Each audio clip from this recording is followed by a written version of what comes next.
عاشورہ کا دن یہ کتنا ہسٹوریکل ڈے ہے، کیسے کیسے عظیم واقعات عاشورے کے دن ہوئے، اور پھر وہ واقعہ ہوا جو آج بھی مسلمانوں کو تڑپا دیتا ہے، کربلا کے میدان میں بھوکا پیاسا اور ظلم کے ساتھ نواسہ رسول امام حسین اور ان کے پورے قافلے کو جس طرح بے دردی سے شہید کیا گیا اور جو ظلم کیا گیا وہ آج بھی سنتے ہیں تو دل دہل اٹھتا ہے۔ تو آج ہم کچھ امام حسین رضی اللہ تعالیٰ عنہ کی فضائل پر، اور اس کے بعد ان یزیدیوں کا کیا بنا۔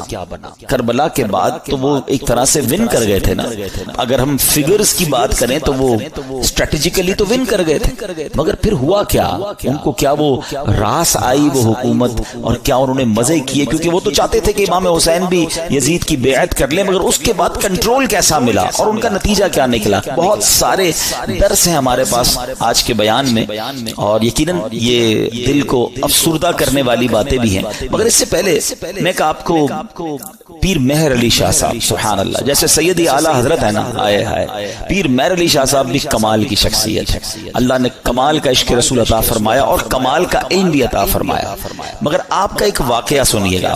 ایک بار ایک پادری آپ کے پاس آیا، عیسائیوں کا پادری تھا، اور وہ کہتا ہے کہ قرآن پاک میں آپ کا دعویٰ یہ ہے کہ تمام چیزوں کا ذکر ہے، ہر بات کی اس کے اندر جو ہے وہ ڈیٹیل موجود ہے، تو امام حسین تو آپ کے نبی کے نواسے ہیں، اور اسلام کی خاطر اتنی بڑی قربانی دی، کربلا کے میدان میں سب کچھ لٹا دیا، لیکن ان کا ذکر تو قرآن مجید میں موجود نہیں ہے۔ پیر مہر علی شاہ صاحب سے وہ کہتے ہیں، پیر مہر علی شاہ صاحب نے اس انگریز کا، اس پادری کا یہ اطمینان کے ساتھ اعتراض سنا، اور آپ نے کہا کہ کیا آپ نے قرآن پورا پڑھا ہے؟ وہ پادری کہتا ہے ہاں میں نے پورا قرآن پڑھا ہے، اور قرآن میں اپنی جیب میں رکھ کے گھومتا ہوں، جو بکلیٹ تھی قرآن کی وہ ساتھ ہی رکھتا تھا۔ تو آپ نے فرمایا اچھا ایسا کرو کہ قرآن پڑھو میرے سامنے، تم کہتے ہو ذکر نہیں ہے، میں تمہیں بتاتا ہوں کہاں ذکر ہے، قرآن پڑھو۔ کہاں سے پڑھوں گا؟ کہیں سے بھی پڑھو، قرآن جدھر سے بھی پڑھنا ہے پڑھو۔ تو پادری حیران ہو گیا، اب قرآن اسٹارٹ کرنے سے پہلے اس نے پڑھی بسم اللہ الرحمن الرحیم۔ پیر مہر علی شاہ صاحب نے کہا بس رک جاؤ، بسم اللہ الرحمن الرحیم پڑھی ہے نا، تو اب غور سے سنو، اور آپ نے فرمایا کہ بسم اللہ شریف کے علم الاعداد کے لحاظ سے 786 اعداد ہیں، آپ بھی جانتے ہوں گے 786 یہ جو ہے نا اعداد بنتے ہیں، یہ پورا علم ہے، علم الاعداد۔ تو آپ نے فرمایا کہ نوٹ کرو بسم اللہ الرحمن الرحیم میں 786 عدد ہیں، اور امام حسین جو لفظ امام حسین ہے اس کے عدد ہیں 210، لکھو اپنے پاس۔ امام حسین کا سن پیدائش ہے 4 ہجری، لکھو آگے 4۔ آپ کا سن شہادت 61 ہجری ہے، لکھو آگے 61۔ لفظ کرب و بلا کے جو عدد بنتے ہیں وہ بنتے ہیں 261، لکھو 261۔ امام حسن کے عدد بنتے ہیں 200۔ امام حسن کا شہادت جو سن ہے وہ ہے 50 ہجری۔ اب ان سب کو ٹوٹل کرو، جب اس نے ٹوٹل کیا تو اس کا رزلٹ بھی 786 آتا ہے۔ ہمارے علماء کا علم دیکھو، اب اس پادری کے سامنے آپ فرماتے ہیں ابھی تو ایک ہی آیت پڑھی ہے، اس میں امام حسین کا نام بھی موجود ہے، ان کی پیدائش کا سن کا ذکر بھی موجود ہے، امام حسین کی سال شہادت کا ذکر بھی موجود ہے، امام حسین کے بھائی جان امام حسن کا نام بھی موجود ہے۔ اس آیت سے پتہ چل گیا کہ یہ دونوں بھائی بھی ہیں۔ آگے چلو گے تو قرآن میں اور بھی اس طرح کے واقعات مل جائیں گے۔ اللہ اکبر، جب پادری نے بسم اللہ الرحمن الرحیم کی تفسیر کا یہ انداز پیر مہر علی شاہ صاحب سے سنا تو اس کا دل نور ایمان سے جگمگایا، وہ کلمہ پڑھ کر مسلمان ہو گیا۔ یہاں پر علم قرآن اور علماء کرام کو اللہ پاک نے کیسا مقام دیا ہوا تھا یہ بھی ہمیں سیکھنے کو ملتا ہے۔ اور سبحان اللہ، پھر نگاہ ولی میں وہ تاثیر دیکھی، بدلتی ہزاروں کی تقدیر دیکھی۔ اچھا پھر آگے یہاں پر یہ بھی یاد رہے یہ تو ایک علم الاعداد کے ذریعے جواب تھا، ورنہ بسم اللہ شریف کے اندر کیا کچھ موجود ہے۔ مولا علی شیر خدا کرم اللہ تعالی وجہ الکریم، آپ پتہ کیا ہے، آپ باب صلی اللہ کہلاتے ہیں۔ ہم نے منقبت میں سنا نا، وہی جن کو باب صلی اللہ کہیں۔ باب صلی اللہ کا مطلب کیا ہے؟ آقا فرماتے ہیں، حدیث پاک کا مضمون ہے، میں علم کا شہر ہوں اور علی اس کا دروازہ ہے، یعنی باب ہے اس شہر کے۔ تو آپ فرماتے ہیں کہ اگر میں چاہوں تو بسم اللہ کی تفسیر سے 70 اونٹ بھر دوں. یعنی اس کا مطلب یہ ہوا کہ اتنے کاغذوں پر اتنی بکس بن جائیں گی تفسیر کی صرف بسم اللہ شریف کی کہ 70 اونٹوں پر اس کو رکھا جائے گا تب جا کر کمپلیٹ ہوگی. تو یہ ہے قرآن اور یہ ہے علم القرآن جو ہمارے اسلاف کو معلوم تھا. مگر آج ہم قرآن سے بہت دور ہیں, ہم قرآن پڑھتے نہیں ہیں. اچھا یہ تو ایک فی البدی جواب تھا پیر مہر علی شاہ صاحب کا کہ جناب علم العادات سے یہ ذکر کیا, مگر قرآن مجید فرقان حمید میں اہل بیت اطہار کا صراحت کے ساتھ اور سبحان اللہ گویا ان کی شان اور ان کی منقبت قرآن بیان کرتا ہے. کتنی خوبصورت ایک آیت ہے قرآن پاک کی, پارہ 22 ہے, سورہ احزاب, آیت نمبر ہے 33. اللہ قرآن میں ارشاد فرماتا ہے انما یرید اللہ لیذھب عنکم الرجس اہل البیت ویطہرکم تطہیرا. ترجمہ, اے نبی کے گھر والوں, اللہ تو یہی چاہتا ہے کہ تم سے ہر ناپاکی دور فرما دے اور تمہیں پاک کر کے خوب صاف ستھرا کر دے. طبرانی اور مسلم شریف میں حدیث پاک میں ہے کہ پیارے آقا علیہ الصلوۃ والسلام نے حضرت علی, حضرت فاطمہ اور حسنین کریمین رضی اللہ تعالیٰ عنہم کو چادر مبارک میں لے کر یہ آیت تلاوت فرمائی. اور ایک روایت میں ہے کہ آپ علیہ الصلوۃ والسلام نے دعا کی, مولا یہ میرے اہل بیت ہیں, انہیں خوب ستھرا فرما دے. سبحان اللہ. اسی آیت کے بارے میں مولانا حسن رضا خان صاحب لکھتے ہیں نا, ان کی پاکی کا خدائے پاک کرتا ہے بیان, ان کی پاکی کا خدائے پاک کرتا ہے بیان. آیا تطہیر سے ظاہر ہے شان اہل بیت, یعنی ان کی شان قرآن بیان کر رہا ہے. تو امام حسین کا ذکر بھی ہو گیا نا, امام حسن کا ذکر ہوا, بی بی فاطمہ کا ذکر ہوا. اللہ اکبر. اور آگے چلیے ایک اور جگہ سورہ شورى آیت نمبر 23 میں اللہ ارشاد فرماتا ہے قل لا اسألکم علیہ اجرا الا المودۃ فی القربى.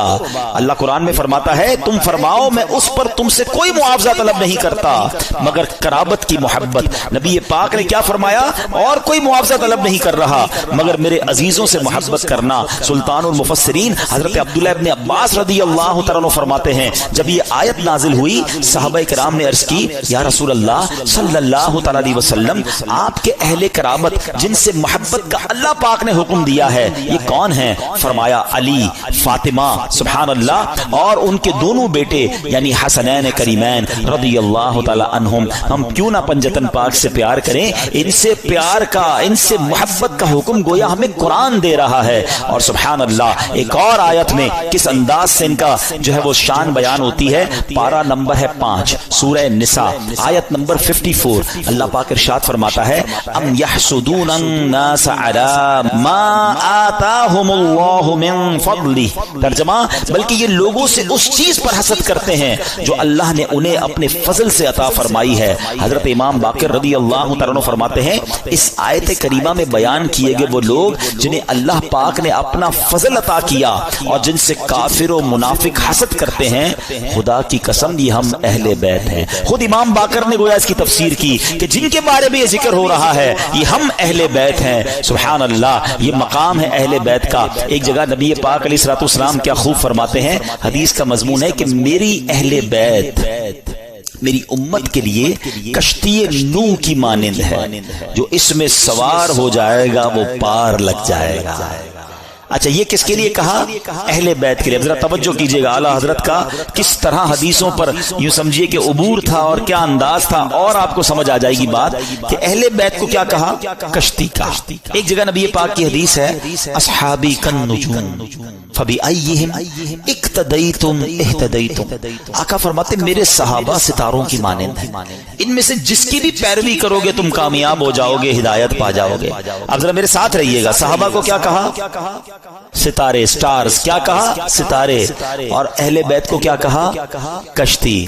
اچھا، اب دونوں سے ہمیں تو محبت کرنی ہے، دونوں کا پیار دل میں ہونا یہ ایمان کے لیے ضروری ہے. انفارچونیٹلی آج ایسا دور آ گیا ہے کہ کچھ لوگ صرف صحابہ کی بات کرتے ہیں، اہل بیت کی بات نہیں کرتے. کچھ صرف اہل بیت کی بات کرتے ہیں، صحابہ کی بات نہیں کرتے. ہمیں اللہ نے کیسا پیارا عقیدہ دیا، کتنا خوبصورت ایمان دیا کہ صحابہ سے بھی ہمیں پیار ہے، اہل بیت سے بھی ہمیں پیار ہے. اچھا، پھر سیدی اعلیٰ حضرت نے ان دونوں حدیثوں کو کس طرح ایک شعر میں پرو دیا، جو میں پہلے بیان سٹارٹ میں کہہ رہا تھا نا کہ اعلیٰ حضرت کو پڑھو تو سمجھ آئے گا وہ کیا ہستی ہیں، کیا مقام ہے، علم کیسا تھا. سیدی اعلیٰ حضرت کہتے ہیں اہل سنت، ہم اہل سنت والے ہیں نا، سب سے پیار ہے نا، صحابہ سے بھی اہل بیت سے بھی. سنو، اہل سنت کا ہے بیڑا پار، اصحاب حضور نجم ہے اور ناؤ ہے عطرت رسول اللہ کی. کہتے ہیں اہل سنت والوں کا تو بیڑا پار ہی لگنا ہے. اب جو تھوڑا سا اسٹڈی کرتے ہیں کہ یہ جو سمندر پار کرنے کے لیے دو چیزیں بڑی ضروری ہیں، اچھی کشتی اور ستارے. اب تو کمپاس وغیرہ آ گئے، ورنہ پہلے ستاروں سے ہی راستہ تلاش کیا جاتا تھا. تو فرمایا ہمارا تو بیڑا پار ہونا ہے، کشتی جو ہے ہماری جو اہل بیت ہے، اور ستارے جو ہیں وہ ہمارے صحابہ ہیں. دونوں کا پیار دل میں ہے، دونوں کو فالو ہم کر رہے ہیں، انشاءاللہ بیڑا پار لگ جانا ہے. تو یہ ہے اہل بیت. اچھا، اب اہل بیت کو ذرا وسیع طریقے سے ایک براڈ مینٹالٹی کے ساتھ سمجھیے کہ اس میں کون کون شامل ہیں. خاص اہل بیت کا ذکر تو آپ نے سن لیا کہ نبی پاک نے اپنی چادر میں بی بی فاطمہ اور حسنین کریمین کو لیا، ایک جگہ مولا علی کے بارے میں فرمایا گیا. لیکن یعنی اہل بیت میں شامل کس کس کو کیا گیا؟ علماء فرماتے ہیں، اور بھی قرآن پاک کی چونکہ آیات ہیں، تو اہل کا معنی ہے والا اور بیت کا معنی ہے گھر. یعنی اہل بیت کا مطلب ہوا گھر والا. تو اہل بیت کے جو نبی پاک کے گھر والے وہ کون ہیں؟ تو سب سے پہلے پیارے آقا کی ازواج مطہرات، ٹھیک ہے، جنہیں قرآن کریم نے کیا کہا؟ امہات المومنین، مومنین کی ماں کہا. تو یہ پیارے آقا کے اہل بیت میں ہے. پھر پیارے آقا علیہ السلام کی تمام اولاد پاک، آپ کے تمام شہزادے، چاروں شہزادیاں اور ان شہزادیوں کی اولاد، ان سب کو اہل بیت کہا جاتا ہے. سبحان اللہ. اور پھر بی بی عائشہ صدیقہ رضی اللہ تعالیٰ عنہ کا مرتبہ یہ ہے. اہل بیت میں تو ساری ازواج مطہرات ہیں، کیونکہ مولانا حسن رضا خان صاحب کی منقبت چل رہی تھی. تو آپ جب نبی پاک علیہ السلام کے ساتھ کمرے میں ہوتی اور جبریل امین جب وحی لے کر آتے نا، تو حجرہ عائشہ میں داخل ہونے سے پہلے اجازت لیا کرتے کہ حضور کیا میں اندر آ سکتا ہوں؟ Look at the status of that particular house. حجرہ عائشہ. اچھا، حجرہ عائشہ کون سا ہے پتہ ہے؟ آج جو ہم سنہری جالیوں پہ حاضری دیتے ہیں نا، جو نبی پاک آج جہاں جلوہ فرما ہے، یہ وہی گھر تھا، یہ وہی کمرہ تھا، یہ وہی حجرہ عائشہ تھا جو آج روضہ رسول بنا ہوا ہے. مولانا حسن کیا لکھتے ہیں؟ ان کے گھر میں بے اجازت جبرائیل آتے نہیں، ان کے گھر میں بے اجازت جبرائیل آتے نہیں. قدر والے جانتے ہیں قدر و شان اہل بیت. تو بہرحال اہل بیت کی کیا بات ہے، سبحان اللہ. یہ گھرانہ میرے حضور کا ہے. اور پھر اسی گھرانے کے چشم و چراغ امام حسین رضی اللہ تعالیٰ عنہ نے جو قربانی کی داستان رقم کی، سبحان اللہ، نانا کے دین کے پرچم کو اپنا سر کٹا کر بلند کر دیا. امام حسین ایسی باکرامت شخصیت ہیں کہ آپ کی جو ولادت ہے نا، آپ کی جو برتھ ہے، وہ برتھ بھی کرامت ہے. آپ 6 مہینے میں آپ کا جو حمل تھا، ماں کے پیٹ میں آپ رہے، وہ 6 مہینے رہے. اور یاد رہے کہ پوری دنیا میں سیدنا یحییٰ علیہ السلام اور امام علی مقام امام حسین کے علاوہ کوئی ایسا بچہ زندہ نہیں رہا جس کی مدت حمل 6 ماہ ہوئی ہو. یعنی آپ فرام دا ڈے 1 آپ کی ولادت ہی کرامت ہے. اور سبحان اللہ، آپ کے رخسار مبارک کا حال یہ تھا، آپ کے چہرے پر نور ایسا تھا کہ آپ کے دونوں رخسار سے ایسا نور نکلتا تھا کہ کمرے اور دیواریں روشن ہو جایا کرتے تھے. اور کیوں نہ ہو کس کے نواسے ہیں، کن کے پھول ہیں، آقا کی نگاہوں کے تارے ہیں۔ اور پھر تو جبھی تو کہتے ہیں، مل کر پڑھ لیں، تیری نسل پاک میں ہے بچہ بچہ نور کا، تیری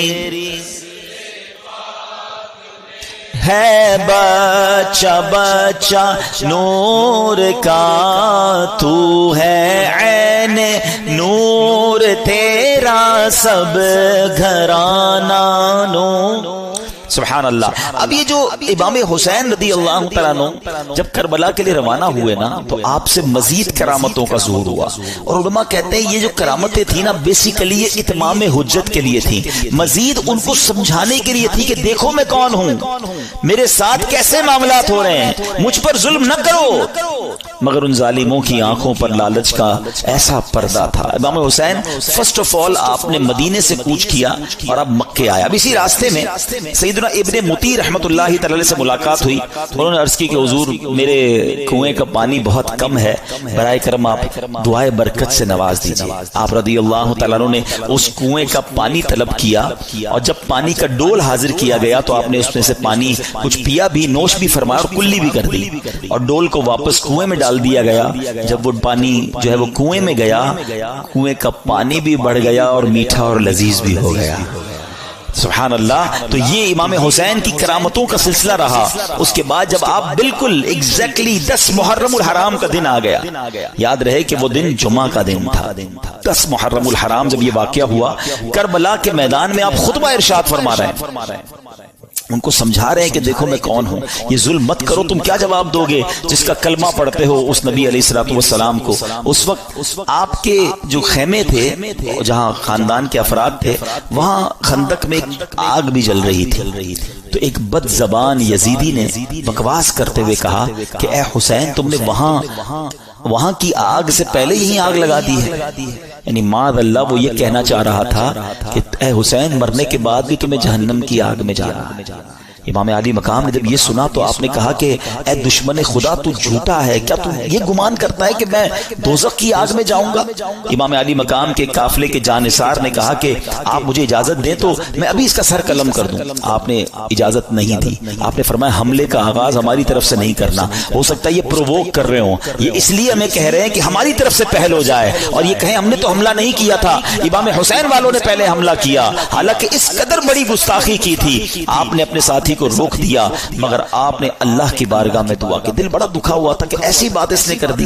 آپ نے کہا اے رب قہار، اس کو عذاب نار سے قبل بھی اس دنیا میں بھی آگ کا عذاب عطا فرما۔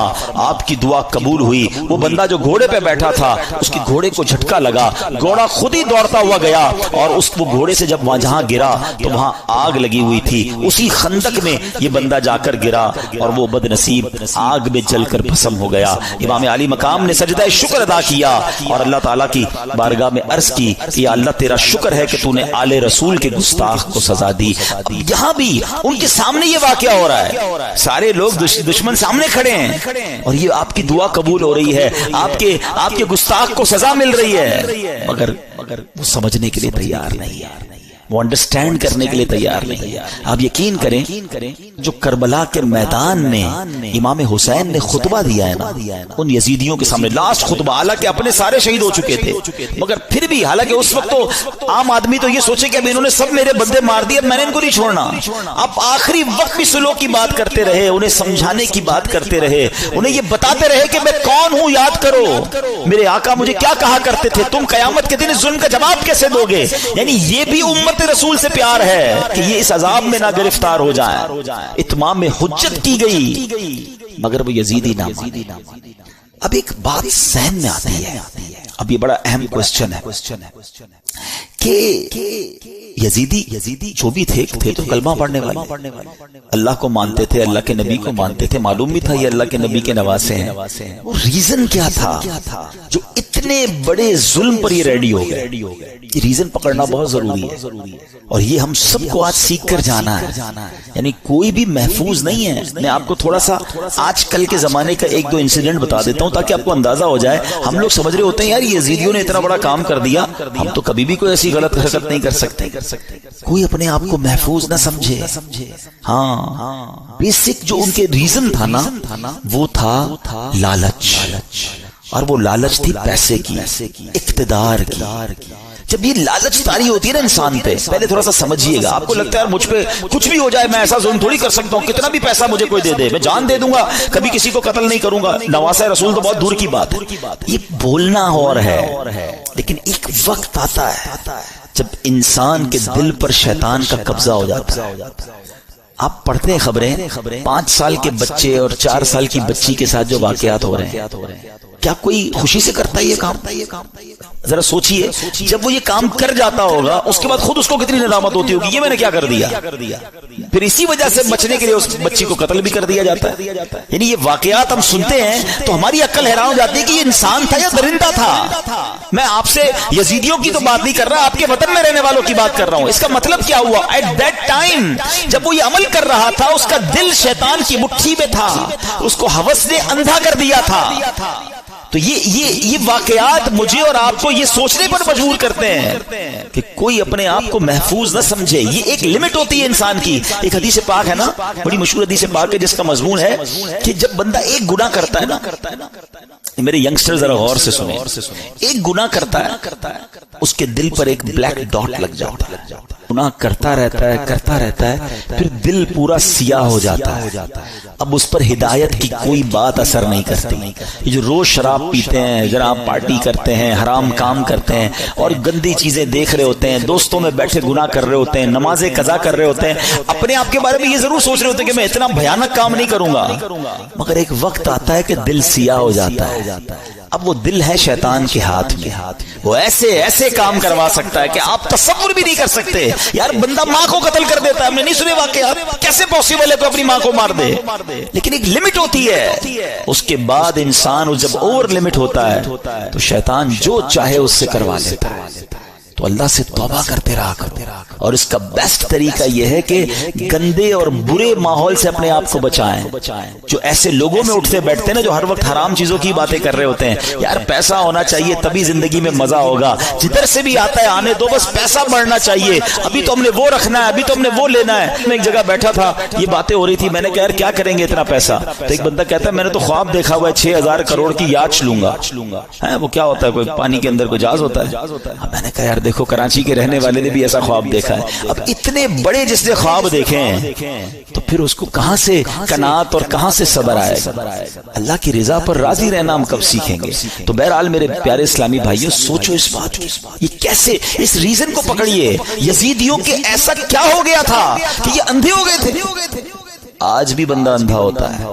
ہاں, ظلم کرنے والے نہیں دیکھے آپ نے, بندوں کو ڈرل کرتے ہیں, ہاتھ پیر کاٹتے ہیں, قتل کر دیتے ہیں, پیسے چاہیے قتل کرنے کے لیے, وہ کیسے تیار ہو جاتے ہیں. ان کا دل سیاہ ہو گیا, اب ان سے کچھ بھی کروا لو.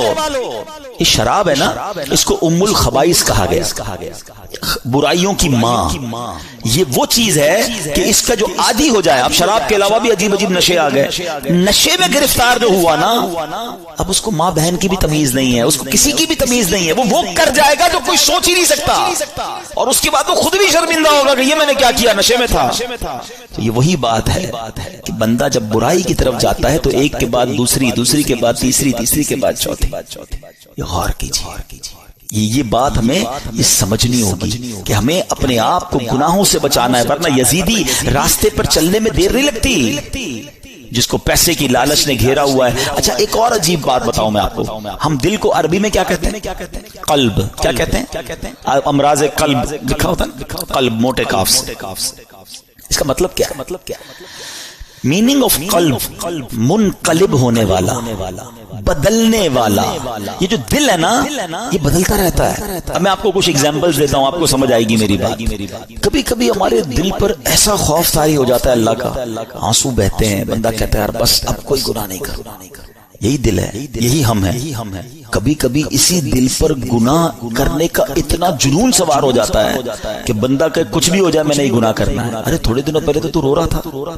کبھی کبھی اس دل پر ایسی کیفیت طاری ہوتی ہے سخاوت کی کہ بندہ کہتا ہے بس یار سارا ہی مال اللہ کی راہ میں دے دو، جتنا دینا ہے دے دو۔ کبھی کبھی اسی دل پر ایسی بخل طاری ہوتا ہے بندہ کہتا ہے 1 روپیہ خرچ نہیں کرو۔ ارے کبھی کبھی یہ دل اتنا رحم دل ہو جاتا ہے کہ بندہ بچے کے ساتھ بھی بیٹھ کے نرمی سے بات کر رہا ہوتا ہے، پیار کر رہا ہوتا ہے، اور کبھی کبھی یہ دل اتنا سخت ہو جاتا ہے کہ بندہ کسی پر رحم کرنے کے لیے تیار نہیں ہوتا۔ یہ ساری کیفیتوں میں ہم گزرتے ہیں، ہاں ہم سب گزر رہے ہوتے ہیں۔ کبھی عشق رسول کی کیفیت ہوتی ہے، کبھی یاد مدینہ کی کیفیت ہوتی ہے، اور کبھی برے برے خیالات آ رہے ہوتے ہیں۔ یہ کیا ہے؟ یہ اس کے بارے میں علماء نے لکھا کہ یہ دل جو ہے نا ایسا ہے کہ ریگستان میں ایک پتا پڑا ہوا ہے، ہوا جدھر آئے ادھر پتا اڑ جاتا ہے، دل اسی طرح بدلتا رہتا ہے۔ اور اب اس کنسیکوینس کو ذہن میں رکھ کے اب میرے آقا کی دعا سنو۔ اللہ کے حبیب دعا کرتے ہیں، یا مقلب القلوب ثبت قلبی علی دینک۔ اس دعا کا مطلب پتہ ہے؟ دعا کرنے والا کون ہے؟ کونین کے والی اللہ کے حبیب علیہ الصلوۃ والسلام، جن کے صدقے مجھے اور آپ کو ایمان ملا، وہ دعا کر رہے ہیں، اے دلوں کو پھیرنے والے میرے دل کو اپنے دین پر ثابت قدمی عطا فرما، کیونکہ یہی دل بدلتا ہے تو بندہ کافر ہو جاتا ہے، مرتد ہو جاتا ہے، کسی غلط عقیدے میں چلا جاتا ہے، کسی اور کے خیالات سمجھ آنے لگ جاتے ہیں، کیونکہ دل بدلتا رہتا ہے۔ تو دل کو اس طرح بے پرواہ نہ چھوڑ دو، اس کی بھی حفاظت کرنی ہے، اور اس کو بھی اسٹیڈ فاسٹ صحیح راستے پر رکھنا میری اور آپ کی ذمہ داری ہے۔ دعائیں کریں، اپنے دل کے لیے دعائیں کریں، اور پھر ایسے ماحول میں رہیں۔ تو جو لوگ کہتے ہیں یار میں سب کی سنتا ہوں، کیا کریں، انٹرنیٹ آ گیا ہے، ہر بندے کی سننی ہے، دیکھوں تو صحیح مسلمانوں پر اعتراض کیا کرتے ہیں کافر، ذرا یہ سنو، عیسائی کیا کہتے ہیں، ہندو کیا کہتے ہیں، کرسچن، اب یہ سب چیزیں سننی ہے۔ انٹرنیٹ کا زمانہ ہے، پتہ نہیں کس کی کون سی دلیل دل میں بیٹھ جائے، اور بندہ سوچتا رہے یار اللہ تعالیٰ ہے بھی کہ نہیں، کیونکہ وسوسہ شیطان نے ڈال دیا، اور اب وہ وسوسوں کا شکار ہے، اب وہ نبی پاک کے بارے میں وسوسے میں ہے، وہ آخرت کے بارے میں وسوسے میں۔ کہاں کس نے تھا وہ باتیں سننے کے لیے؟ تم نے خود اپنے دل کو ادھر لگایا۔ کچھ لوگ بد عقیدہ کو سنتے ہیں، یار دیکھو تو صحیح ہمارے عقیدے کے بارے میں کیا اعتراض کر رہے ہیں، تم کوئی عالم ہو، مفتی ہو، کتنی اسٹڈی ہے تمہارے پاس، کیوں سنتے ہو وہ باتیں؟ خدا را بات سمجھو میری، یہ دل اگر پلٹ گیا نا تو ہم نے بڑے بڑوں کو پلٹتے دیکھا، اور یہ یزیدی ہمارے سامنے پوری مثال موجود ہے، بڑے یعنی سب کچھ پتا تھا انہیں، مگر جب شیطان آنکھوں پر لالچ کا پردہ، ہوس کا پردہ ڈالتا ہے، انسان وہ کچھ کر جاتا ہے کوئی سوچ بھی نہیں سکتا۔ بلم بن باورا یاد ہے؟ یہ وہ شخص تھا کہ جو مستجاب الدعوات تھا، سر اٹھاتا تھا تو لوح محفوظ کو دیکھ لیتا تھا، اتنا بڑا عبادت گزار۔ اور لالچ کیا کی؟ جب بنی اسرائیل والے گئے پیسے لے کر کہ آپ پیسے لیں آپ کی ساری دعائیں قبول ہوتی ہیں، حضرت موسیٰ کے خلاف ذرا بد دعا کر دیں۔ پہلے تو اس نے دوڑا دیا کہ پاگل ہو گئے میں اللہ کے نبی کے بارے میں بد دعا کروں، اور پیسے بڑھائے اور انعام بڑھائے، عورتیں دیں، بہت سارے کام کیے انہوں نے۔ وہی بات، اتنا بڑا عبادت گزار تھا، کیا اسے نہیں پتا تھا؟ مگر جب لالچ اور شیطان غالب ہو جاتا ہے، بلم بن باورا نے وہ بدبختی کی کہ حضرت موسیٰ کے خلاف بد دعا کرنے چل پڑا، مگر اللہ کی شان دیکھیں، وہ بد دعا حضرت موسیٰ کے خلاف کرتا تھا، الفاظ اپنے لیے نکلتے تھے، اس کی زبان لٹک گئی اور کفر پر اس کا خاتمہ ہوا۔ اب علماء فرماتے ہیں کہ اصحاب کہف کا جو کتا تھا نا، کیونکہ وہ اصحاب کہف کے ساتھ تھا، اچھوں کے ساتھ رہا، وہ کتا جو ہے جنت میں بلم بن باورا کی شکل میں جائے گا، اور بلم بن باورا جہنم میں کتے کی شکل میں ڈالا جائے گا۔ یہ ڈرتے رہنا ہے ہمیں، یہ واقعہ سننا اپنی جگہ ہے، مگر یہ جو ظلم کیا گیا نا، ریزن کیا تھا؟ پیسے تھے، لالچ تھی، اقتدار تھا۔ اس سے سمجھ ہی آئی بات کہ لالچ، ہوس، اور جب بندہ شیطان کا پیروکار بن جاتا ہے پھر اس سے کچھ بھی متوقع ہے۔ آپ کبھی یہ نہ سوچیں کہ میں یہ گناہ نہیں کر سکتا، یہ سمجھ لیں اپنے لیے زوال کا آپ نے شروع کر دیا۔ جو اپنے آپ کو محفوظ سمجھتا ہے نا کہ یار بس میں نہیں، میں بڑا پکا ہوں، کوئی پکا نہیں ہے بھائی، جب اللہ کے نبی دعا کر رہے ہیں تو میں اور آپ کون ہیں؟ ہمارے صحابہ لرزتے تھے، روتے تھے، اللہ سے دعا کرتے تھے ایمان کی حفاظت کے لیے۔ پیران پیر سیدی غوث اعظم رضی اللہ تعالیٰ عنہ کہتے ہیں، لوگ کہتے ہیں آج عید کا دن ہے، عید کا دن ہے۔ عبد القادر کے لیے عید کا دن وہ ہوگا جب وہ اپنا ایمان سلامت لے کر قبر میں جائے گا۔ غوث پاک ہیں، ولیوں کے سردار، کہتے ہیں ایمان بچا کر قبر میں جانا یہ بہت مشکل ہے، آج کے دور میں تو اور مشکل ہے۔ سیدی اعلیٰ حضرت نے 100 سال پہلے ایک بات کر دی تھی کہ سونا جنگل، رات اندھیری، چھائی بدلی کالی ہے، سونے والو جاگتے رہیو، چوروں کی رکھوالی ہے۔ ادھر چور گھوم رہے ایمان کے، کہتے ہیں آنکھ سے کاجل صاف چرا لیں یا وہ چور بلا کے ہیں، تیری گٹھڑی تاکی ہے اور تو نے نیند نکالی ہے۔ تم سو رہے ہو، مزے کر رہے ہو، فکر ہی نہیں ایمان کی۔ ایمان کی فکر کرو، اعمال کی فکر کرو، اچھی صحبت بہت ضروری ہے۔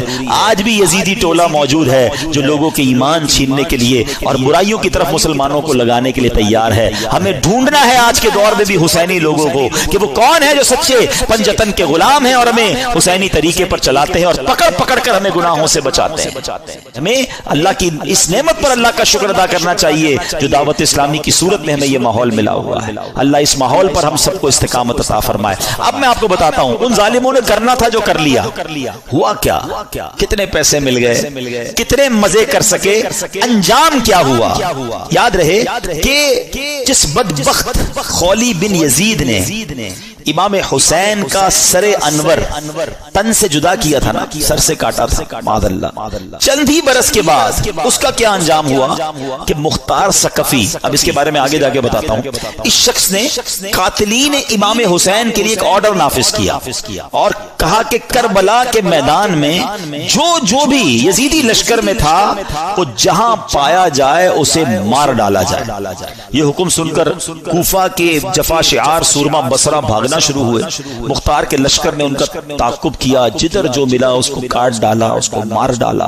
خولی بن یزید وہ خبیث تھا جس نے امام علی مقام کے سر انور کو تن سے جدا کیا تھا، یہ بھی گرفتار ہوا، مختار کے پاس لایا گیا۔ مختار نے آرڈر کیا دیا دونوں ہاتھ دونوں پیر پہلے کاٹے جائیں، پھر سولی پر چڑھایا جائے اور پھر آگ میں جھونک دیا جائے۔ اس طرح لشکر ابن سعد کے تمام کو شریروں کو بڑے جس کو کہیں کہ صحیح طریقے سے ہلاک کیا گیا۔ 6000 کوفی جو امام علی مقام کے قتل میں شریک تھے ان کو طرح طرح کے عذابوں کے ذریعے ہلاک کیا گیا۔ کیا منقبت کا ایک اشعار ذرا سنیں، دل دہلا دیتے کہ ان کا ہوا کیا حشر۔ آپ فرماتے ہیں اے تشنگان خون جوانان اہل بیت، دیکھا کہ تم کو ظلم کی کیسی سزا ملی، رسوائے خلق ہو گئے، برباد ہو گئے، مردود و تم کو ذلت ہر دو سرا ملی، دنیا پرستو دین سے منہ موڑ کر تمہیں دنیا ملی نہ عیش و طرب کی ہوا ملی، تم نے اجاڑا حضرت زہرا کا بوستان، تم نے اجاڑا حضرت زہرا کا بوستان، تم خود اجڑ گئے تمہیں یہ بد دعا ملی، آخر دکھایا رنگ شہیدوں کے خون نے، سر کٹ گئے امانہ تمہیں ایک ذرا ملی۔ اور ذرا مقطع سنو، کہتے ہیں پائی ہے کیا نعیم انہوں نے ابھی سزا، ابھی سزا تو ملی نہیں ہے، پائی ہے کیا نعیم ابھی انہوں نے سزا، دیکھیں گے وہ جہیم میں جس دن سزا ملی، ابھی تو انہیں آخرت کا عذاب ملنا باقی ہے۔ اچھا اب خولی بن یزید کا یہ حال ہوا، ایک حدیث پاک سن لیں، ہم لالچ پر بات کر رہے تھے نا، لالچ کتنی بری چیز ہے۔ اللہ کے حبیب علیہ الصلوۃ والسلام فرماتے ہیں ترمذی کی حدیث، 2 بھوکے بھیڑیے بکریوں میں چھوڑ دیے جائیں وہ اتنا نقصان نہیں پہنچاتے جتنا کہ مال مرتبے کا لالچ انسان کے دین کو نقصان پہنچاتا ہے۔ بھیڑیے جا کر بکریوں کو تو چیڑ پھاڑ کر دیں گے نا، فرمایا اس سے زیادہ دین کو نقصان انسان کو جب لالچ مال کی یا مرتبے کی ہوتی ہے نا، اس کے دین کا بیڑا غرق کر دیتی ہے۔ یہ سوچنے کی بات ہے۔ اچھا اب یزید کا کیا ہوا؟ اچھا یزید نے اتنا بڑا ظلم کیا، اتنا بڑا اسٹیج سجایا، کسی طرح اقتدار مل جائے، اقتدار ملا کتنا؟ یزید جو ہے اقتدار میں 3 برس 6 ماہ رہ سکا، بس 3.5 سال اسے اقتدار ملا، اور پھر 39 سال کی عمر میں مر گیا، 39 ایئرز کی ایج میں. کیا عمر ہوتی ہے یہ؟ لیکن بڑی بری عادتیں تھی، شراب کا عادی تھا، بدکاری کا عادی تھا. ایک رومی لڑکی سے اس کو عشق ہو گیا. اس لڑکی نے اس کو جنگل میں بلایا، بیابان میں بلایا، اور جب خوب شراب کے نشے میں دھت ہو گیا تو اس کو خنجر کے وار کر کے یہ کہہ کر ہلاک کیا کہ تو بدبخت اپنے نبی کے نواسے سے وفاداری نہ کر سکا، مجھ سے کیا وفاداری کرے گا. اس کو مار کر وہ لڑکی چلی گئی. کئی دنوں تک کسی کو پتہ ہی نہ چلا. چیل کوے اس کی لاش کو نوچتے رہے. اس کے ساتھی ڈھونڈنے نکلے کہ یزید گیا کدھر. بیابان میں اس کی سڑی ہوئی لاش ملی، کھڈا کھود کر اس کو دفنا دیا گیا. یہ انجام ہوا ان ظالموں کا. ایک یزید کے بعد سب سے بڑا جو یوں سمجھیے کہ کوفہ کا جو گورنر تھا نا، وہ بڑا مجرم تھا. اس کا نام تھا ابن زیاد. ابن زیاد کی بھی آپ دیکھیں، اللہ پاک کی کہتے نا، اللہ اپنی قدرت کے نظارے کیسے دکھاتا ہے. 10 محرم ہی کا دن تھا، 6 برس بعد 10 محرم کے دن ابن زیاد انتہائی ذلت کے ساتھ مارا گیا. اس کا سر کٹوا کر کوفہ میں مختار ثقفی کو بھجوایا گیا. یہ وہی محل تھا جہاں امام حسین کے سر انور کو لایا گیا تھا. ٹھیک 6 سال بعد ابن زیاد کے سر کو لایا گیا. اب اس کا جب سر رکھا گیا تو ایک بڑا سا سانپ آیا اور اس کے سر کے اندر داخل ہو گیا. پورے محل کے لوگ ڈر گئے. کبھی آنکھوں میں جاتا، کبھی ناک میں جاتا. تو میرے پیارے اسلامی بھائیوں، یہ واقعات ان یزیدیوں کا انجام ہمیں بتاتا